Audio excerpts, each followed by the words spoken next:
আমি কবে প্রথম রবীন্দ্রনাথের কোন গানটি শুনেছিলাম, তবে আমাদের বাড়িতে একটি পাগলা ভিক্ষুক আসত। সে গাইত ওই মাধবীলতা দোলে।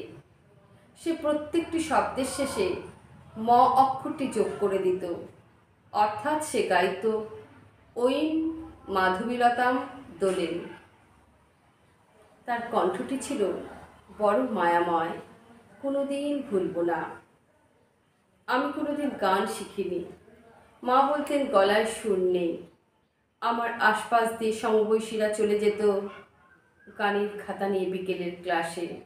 ওই রাজ্যটি ছিল আমার চেতনার বাইরে। কিন্তু জন্মাবধি কতবার কতভাবে যে রবীন্দ্রগান গাইতে শুনেছি মানুষকে। যখন ট্রেনে করে ইউনিভার্সিটি যেতাম, এক কুষ্ঠরোগী গাইত, দিনগুলো মোর সোনার খাঁচায় রইল না। বলা বাহুল্য, সে না জেনেই গাইত। মাত্র ২৬ বছর বয়সে বিধবা হওয়া আমার একটি পরিচিত মেয়ের গলায় শুনেছিলাম, আমার দিন ফুরালো ব্যাকুল বাদল সাজে।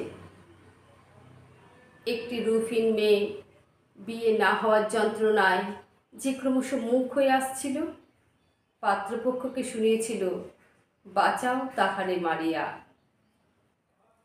এমনিতে যে গান অসংখ্যবার শুনেছি এক বিশেষ পুরুষের গলায়, সে গান শুনে আমূল কেঁপে উঠেছিলাম।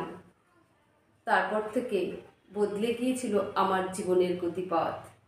লোকালয়ে যেভাবে ধীরে ধীরে বন্যার জল ঢোকে এবং যেভাবে জনপদ তলিয়ে যায় জলের তলায়, সেইভাবে ধীরে নিশ্চিতভাবে আমরা কখন ডুবে গেছি গীতবিতানের অসামান্য লিরিকগুলোর তলায়। এমন স্রষ্টাকে প্রণাম না করে পারি না, তার সামনে স্তব্ধ হয়ে দাঁড়িয়ে থাকতে হয়। এইসব সময় আমারও তাকে অলৌকিক বলে, ঠাকুর বলে বিশ্বাস করতে ইচ্ছে হয়। তাকে অর্ধেক বুঝে অর্ধেক না বুঝে মনে হয় তিনি এক অতিকায় টেরাডাক্টাইল, যার প্রাগৈতিহাসিক টানার নিচে নিশ্চিন্তেভাবে ঘরকন্যা করছে আমাদের আবহমান সংস্কৃতি। বেলা, অবেলা ও কালবেলার মাঝখানে অনড় দাঁড়িয়ে আছেন রবীন্দ্রনাথ, আমার রবীন্দ্রনাথ। তাকে প্রণাম।